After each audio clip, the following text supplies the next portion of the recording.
What is going on, guys, and welcome back to the Sixers Digest YouTube channel. My name is Sean Barnard. As always, there's been a lot of attention paid to the James Harden trade from the Philadelphia 76ers to the Los Angeles Clippers, but I want to take a look at an angle that I don't think has been discussed enough, and that being the Sixers getting off PJ Tucker's contract. I want to dive into specifically what that means for the Sixers, how things are going in the Clippers world in that regard, as well as touch on some tampering, details that apply to the Sixers and the NBA as a whole based on the entire situation. And now, what sparked this video specifically? I'll start with this right here. We have this tweet going viral from NBA Central. We have PJ Tucker's last 9 games with the Clippers with straight up zeros across the board for Tucker's impact on the game. That is something that is all too familiar here in Philadelphia. We saw many games with PJ Tucker scoring 0 points per game. And I want to start by saying that I've been mostly a PJ Tucker, guy that sticks up for him, that I've been a PJ Tucker believer, that I do believe that there's more to basketball than just scoring.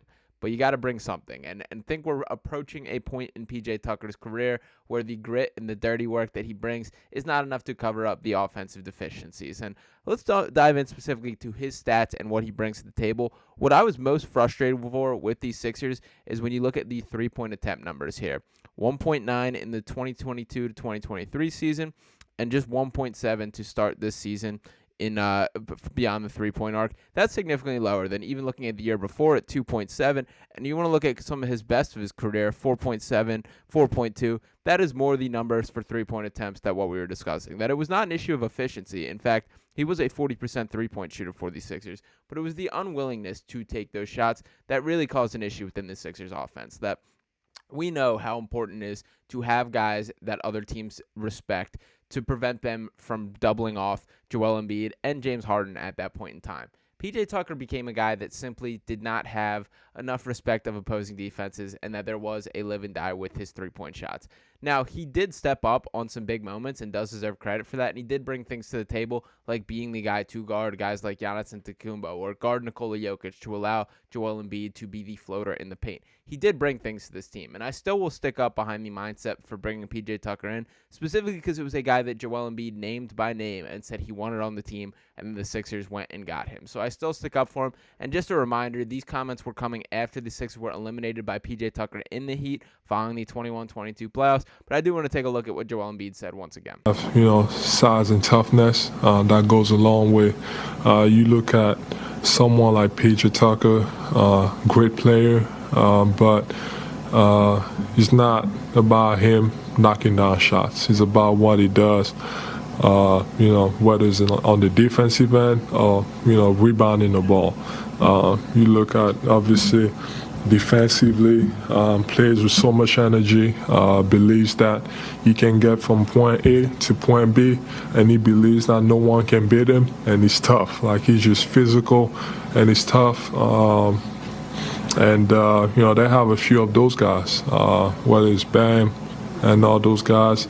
And, since I've been here, I'll be lying if I said that, we've had, those type of guys. Nothing.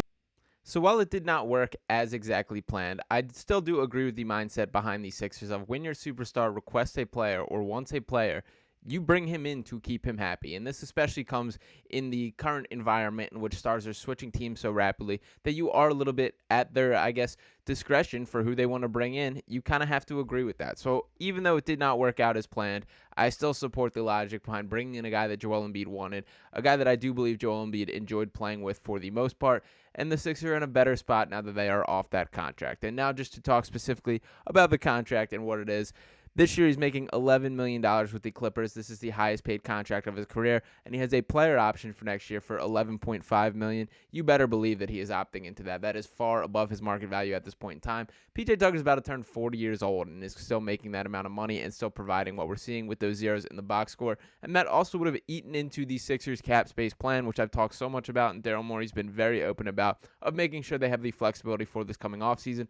Would have been a huge bummer if PJ Tucker was a piece eating into that potential number and preventing them from having a max contract to offer if the missing piece is in the free agency class. So it is great that the Sixers were able to move on for him in this process. And the guy that really has come to replace him has been Nicholas Batum.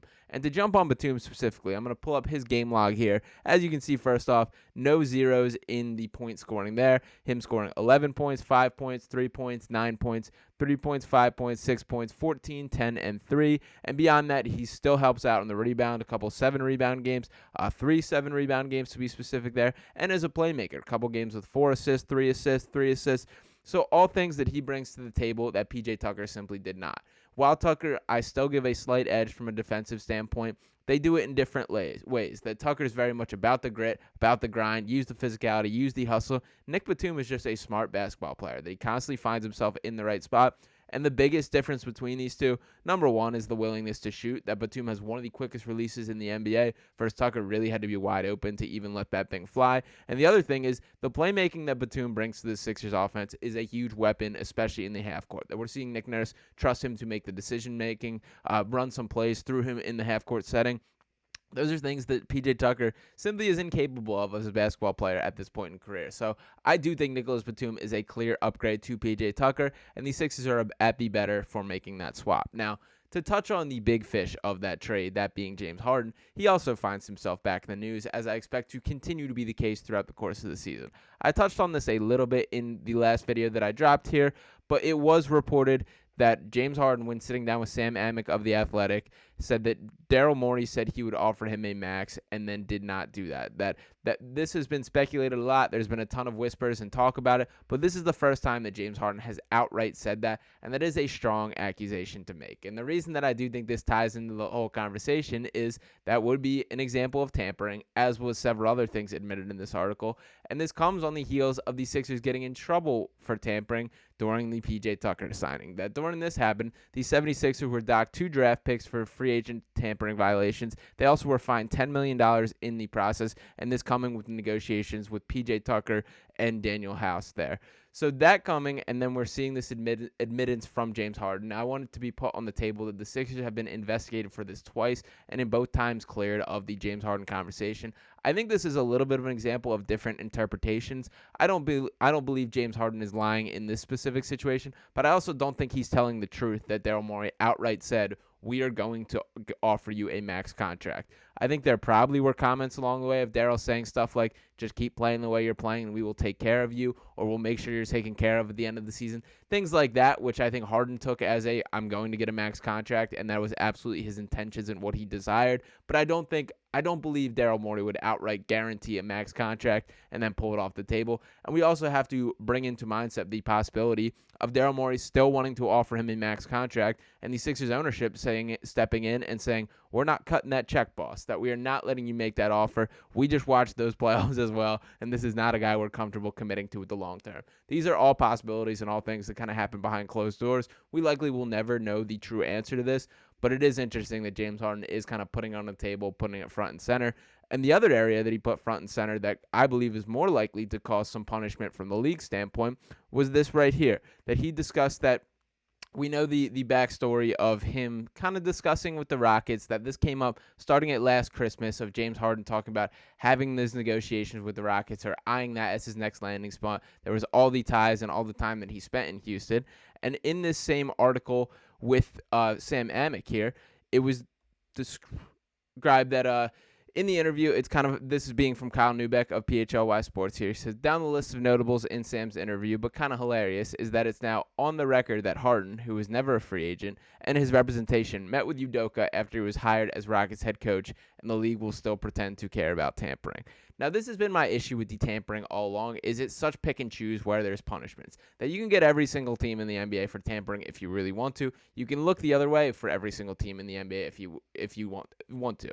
This pick and choose mindset, this kind of having teams that you care about or having situations that you care about and others which you simply don't, just does not work. I want far more consistency from the league standpoint as far as, all right, are we cracking down on this or are we not? I think they kind of painted themselves in the corner by having this negotiation window where you can't sign official contracts, that kind of extended things. And the bottom line is guys are going to play where they want to play. That if they want to sign with an organization, if they want to leave, they're going to make that happen, and no rules are going to prevent that. But for this specific example, this is a clear violation of the NBA rules. That James Harden was never a free agent. That even in the loose time where he was not under contract, he still had the player option for the Sixers. The free agent period had not reached yet, and that was clearly a strategic move on the Sixers' end, that they wanted to allow this deadline to pass and him to approach the free agent window before they went into negotiations, because they wanted that player option to be off the table, which he did take, by the way, for $37 million.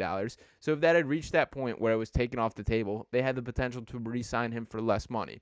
I believe that was what the mindset was from the Sixers standpoint.